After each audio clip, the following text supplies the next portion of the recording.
Estaba muy importante por lo trágico, ¿no?, que estaba contando este informe, que digamos, demuele todo digamos, la arquitectura de lo que el gobierno de la provincia de Buenos Aires quiere presentar, ¿no es cierto? Fíjate vos, no solamente el tema del contagio del personal de seguridad. El personal de seguridad está ubicado primero, segundo, tercero, no está ubicado en primer lugar, ¿no es cierto? Pero además, fíjate vos, Carolina, la desprotección de esta gente ante el COVID, ante buscar la ayuda correspondiente. No hablemos ya del tema de la vacuna, sino también de las condiciones en las cuales trabaja. Atenti con esto, porque obviamente este es un riesgo que corre el personal de seguridad que claramente no ha sido adecuadamente atendido por las autoridades. Digamos, en esta idea de tirarle responsabilidades a los otros, alguien en la provincia de Buenos Aires, empezando por Berni, debería decir, o deberíamos preguntarle, ¿y usted qué ha hecho para cuidar a su gente adecuadamente? Bueno, sí, y también pensaba, Nelson, cómo se van apilando los problemas Sí, claro. para el ciudadano. Fíjate vos, y hablábamos de esta metáfora días atrás, ¿no? De la prueba de obstáculos. Ir a hacer una denuncia que no funcione en la comisaría o que en la comisaría llamen al 911. Sí, claro. Bueno, O sea, eso es insólito, realmente, pero es lo que está pasando. Son realidades que desnudan toda la precariedad que hay en cuanto a la forma de trabajar del gobierno, en este caso de la provincia de Buenos Aires, en toda la precariedad del tema de las fuerzas de seguridad, que están, además te quiero decir, Carolina, de lo que escucho, cuando a veces me llega algún comentario por parte sobre todo de médicos y enfermeros que están en contacto con ellos, que el personal de las fuerzas de seguridad, la policía, está con un enorme temor.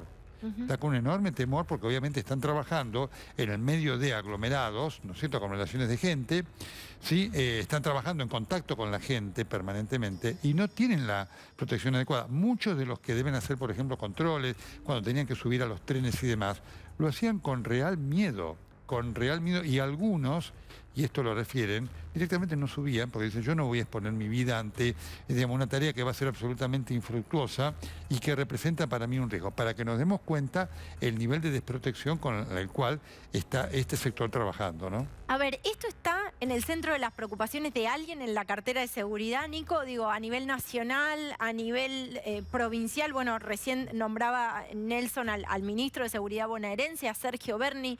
Digo, porque esto se sabe, ¿no? Que hay gente que está sumamente expuesta, se sabe. Y ahora el nivel de contagio ha escalado tanto que hay comisarías cerradas.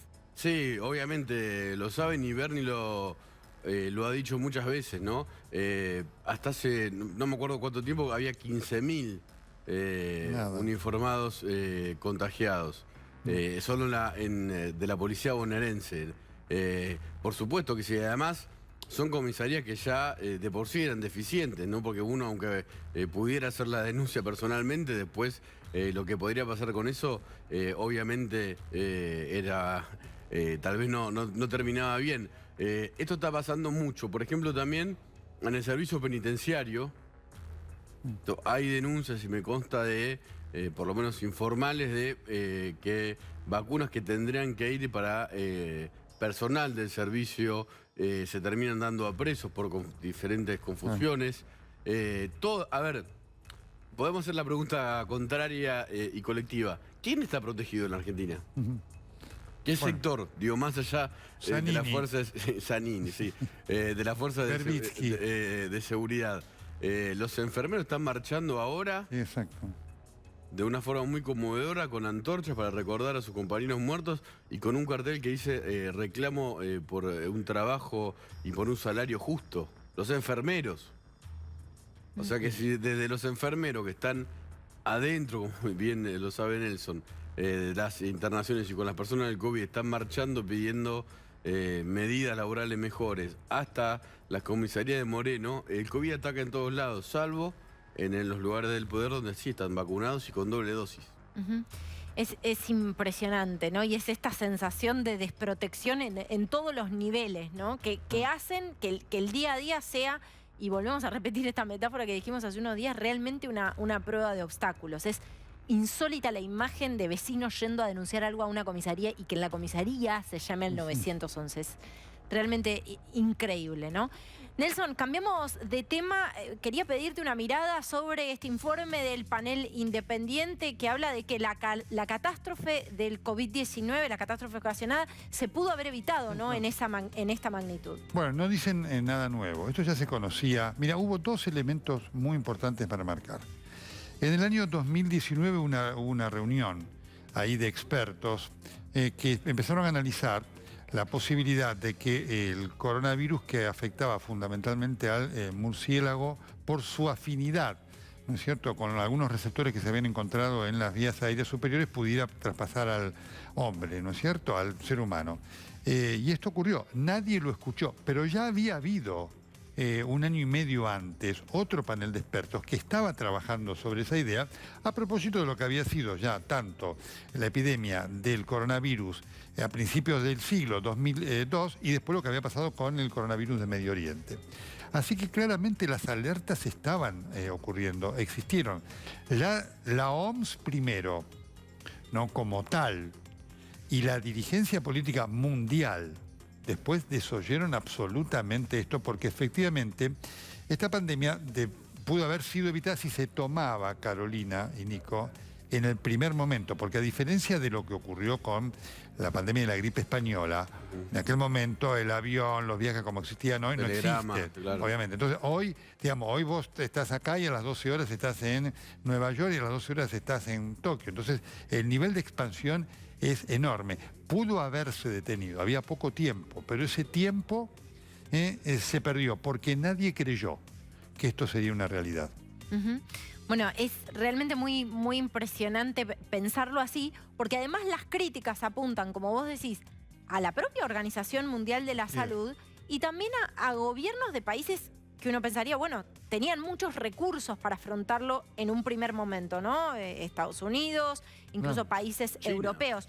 Lo que pasa que, bueno, sin dudas, lo que pasa que también hubo una cuestión que tenía que ver con el intercambio comercial, con el impacto económico que eso podía hacer y que hizo que las reacciones tardaran. En el caso de la Argentina, Nelson, y vos lo decís, tenemos la ventaja de ver lo que pasa en otros países meses antes y poder quizás reaccionar. Pero también fue tardía en algún punto la reacción en la Argentina, ¿no? Está muy bien como lo planteas. Tenemos la ventaja. La Argentina se caracteriza, este gobierno, de desaprovechar todas las oportunidades.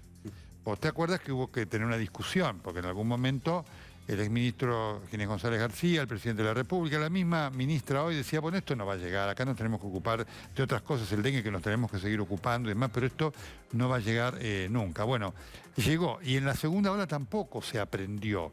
Es un problema que nosotros tenemos con la dirigencia política, digamos, vernácula, como también existe en otros países del mundo. Acá hay que tener en cuenta un dato muy importante, Carolina, en relación a lo que ocurrió y el tiempo perdido, para entenderlo. La Organización Mundial de la Salud tiene yo te diría dos niveles. Uno el político y otro el técnico. El técnico es excelente. El técnico es excelente porque además hay gente de primera y además se consulta a gente de primera. El político es político. Y por eso ahí los países tienen peso político y por eso ahí el peso de China y demás, digamos, bueno, generó una reacción tardía de la Organización Mundial de la Salud, ya dentro de lo tardío, porque ya cuando aparecieron los primeros síntomas en Wuhan, ya había gente que había estado y había viajado. Pero el peso político de China hizo que la Organización Mundial de la Salud demorara en algún momento esto. Y esta conjunción, digamos, explica muchas cosas inexplicables. Lo político, cuando entra en este tipo de cosas, es en general siempre malo.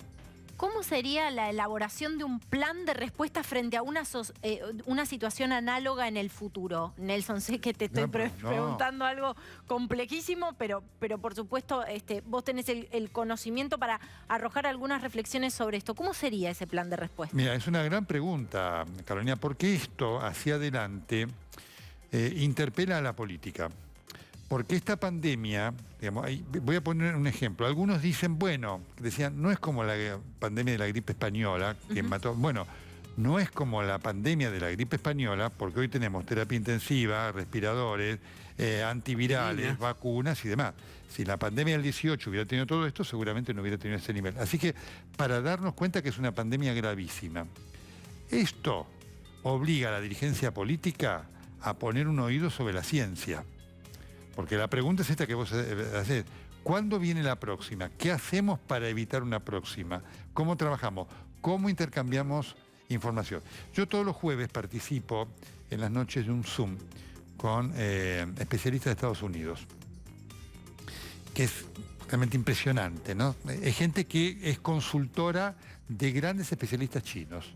Y los grandes especialistas chinos dicen, acá se ocultó información. No que salió de un laboratorio, que podría ser, pero es muy difícil. Se ocultó información.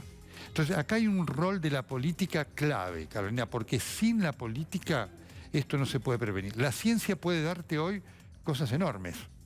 Si es que puede actuar, si es que se la escucha cuando llama la atención y dice, bueno, miren, países de acá tengan cuidado, a lo mejor comercialmente tienen que sufrir un problema, pero hagámoslo, enfrentémoslo, porque está esto, digamos, en ciernes. Este es el desafío para el mundo. La enseñanza que deja la pandemia es que a la ciencia hay que escucharla. Si la política tendrá, porque eso para la política te podés imaginar, Carolina y Nicolás, lo vemos acá, representa un límite fenomenal, ¿no? Que venga un grupo de científicos y te diga, miren, señores, ustedes tienen que hacer esto, no pueden hacer otra cosa. Si la política en el mundo va a aceptar o no esto, es la gran pregunta. Pero ahí vos, Nelson, reflexionabas también sobre las reacciones que tuvieron líderes muy, muy poderosos del mundo. Hemos hablado del caso de Estados Unidos, pero muchos líderes mundiales. Y yo pensaba, y lo miraba recién a Nico, que le quería pedir una opinión al respecto, que la Argentina quizás también desaprovechó esas lecciones que estaba dando el mundo, que la politización en la gestión de la pandemia perjudicaba primero a la gente, primero a las poblaciones por las que tenían que velar, y además a los propios políticos, Nico. Sí, no, y a ver, se sigue repitiendo lo mismo, ¿no? No hay que politizar la pandemia y al otro día obviamente se politiza. Vos decías recién que teníamos como la especie de bendición de ver lo que pasa antes porque vemos Europa. Es como una bendición-maldición, porque si estuvimos viendo lo que estaba pasando y después nos vuelve a pasar o peor, en realidad todavía es más frustrante, ¿no? Hay que destacar por lo menos a un dirigente que dijo en su momento, antes que nadie, que había que frenar los vuelos con China, que es Diego Velar, que fue el ex embajador en ese país, y me acuerdo que acá en Tele Central explicó perfectamente por qué los vuelos, algunos vuelos que se habían cortado, no servían y cómo era el tránsito de turistas chinos hacia la Argentina. Obviamente los chinos no tienen la culpa de haber transmitido el virus, pero se podría haber actuado antes, ¿no? También hubo un informe de la OMS en el octubre del 2019, que puedo leer el título ahora, que es muy impresionante, que también estaría bueno que Nelson nos explique no sé si es una contradicción de la Organización Mundial de la Salud. Claro. Así fue. Efectivamente, por eso digo, estaba esta información, ya los científicos venían trabajando con seriedad, y políticamente se la desoyó. La parte política de la OMS que existe, ustedes ven ahora que Tedros Ghebreyesus, que es el secretario general, está luchando políticamente para ver cómo... Esas cosas existen y, digamos, distorsionan a una organización y la llevan a actuar políticamente, cosa que fue un error, Nico, como lo marca ese título. Acá el título del informe es: nos enfrentamos a la amenaza muy real de una pandemia fulminante. Es de octubre del 2019. Exacto. Y dice, alerta sobre enfermedades propensas a epidemias como la influenza, el síndrome respiratorio agudo severo, el SARS y el MERS, y además, bueno, la Zika, la peste amarilla. Realmente alertaron, pero bueno, como dicen eso, incluso Trump en un momento no quiso sacarle, no sé si llegó a hacerlo, la cuota, ¿no?, que paga Estados Unidos en la OMS. Se la sacó, así es. Se la sacó.